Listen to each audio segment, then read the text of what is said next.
Hi hello అండి. మాకైతే బయట వాతావరణం అయితే చాలా అంటే చాలా కూల్గా ఉందండి. క్లైమేట్ వచ్చేసి సో ఇలా చల్ల చల్లగా క్లైమేట్ ఉంటే మనకు ఎక్కువగా ఏం తినాలనిపిస్తుంది? బజ్జీ కానీ లేదు అంటే మనకు మొక్కజొన్న పొత్తైనా తినాలనిపిస్తుంది కదా. సో ఈరోజైతే మా ఇంట్లో మొక్కజొన్న కంకులు ఉన్నాయన్నమాట.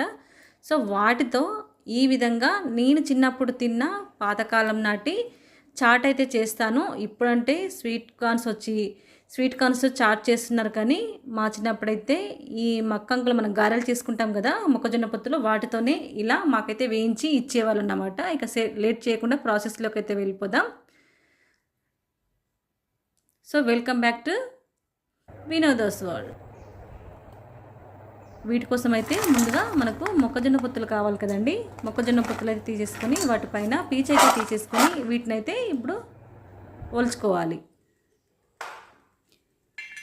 ఇప్పుడు ఈ ఒలుచుకున్న వాటిలో నుంచి చిన్న చిన్నగా మనకు బూర్లాగా అయితే వస్తుంది. అదైతే చెరుక్కున్నాం అనుకోండి, క్లీన్ అయిపోతుంది. దీన్ని కడాయిలో కానీ మూకుల్లో కానీ దేనిపైన వేయించుకోవచ్చు అనమాట.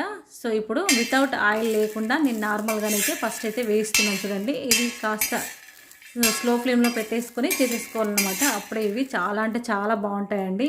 మా చిన్నప్పుడైతే నేను ఎక్కువగా ఇవే తినేదాన్ని. మొక్కజొన్న పొత్తులు ఉన్నాయంటే కాల్చుకొని తినేవాళ్ళం, లేదు అంటే ఇలా వేయించుకునైనా, లేదు అంటే మొక్కగారెలు చేసుకునైనా తినేవాళ్ళం అన్నమాట. సో ఫైనల్గా మనకైతే ఇవి వేగిపోతున్నాయి కదా.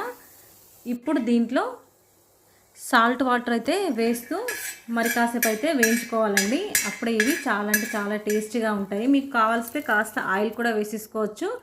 ఆయిల్ వద్దు అనుకున్నా కూడా సూపర్ టేస్ట్గా ఉంటాయండి. సో ఇప్పుడు ఫైనల్గా నేను వాటర్ కూడా వేసిస్తాను. వేసి మరొక 5 నిమిషాలు అయితే వేయించాను అన్నమాట. సో ఇప్పుడు దీంట్లో మీ టేస్ట్కి తగ్గట్టుగా కాస్త కారం అయితే వేసేసుకోండి. కొంచెం స్పైసీగా తింటే ఎక్కువ వేసుకోండి, లేదు అంటే కాస్త సరిపోతుంది.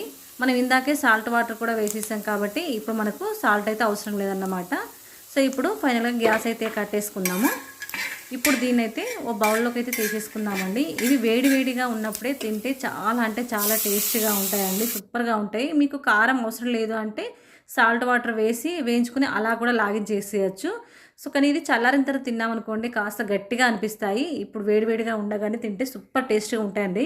ఫైనల్గా ప్లేట్లోకి అయితే తీసుకొని పైన చిన్న చిన్నగా చాప్ చేసుకున్న ఆనియన్స్ వేసుకొని కాస్త కొత్తిమీర వేసేసుకొని లాగించేసామనుకోండి ఈ వానకాలం అయితే సూపర్ స్నాక్ అయితే రెడీ అయిపోతుంది. మీరు కూడా మొక్కజొన్న పొత్తులు ఉంటే ఈ విధంగా ట్రై చేసి ఎలా వచ్చిందో నాకైతే కామెంట్ అయితే చేయండి. మీరు ఇదివరకు ఇది తిన్నారా కూడా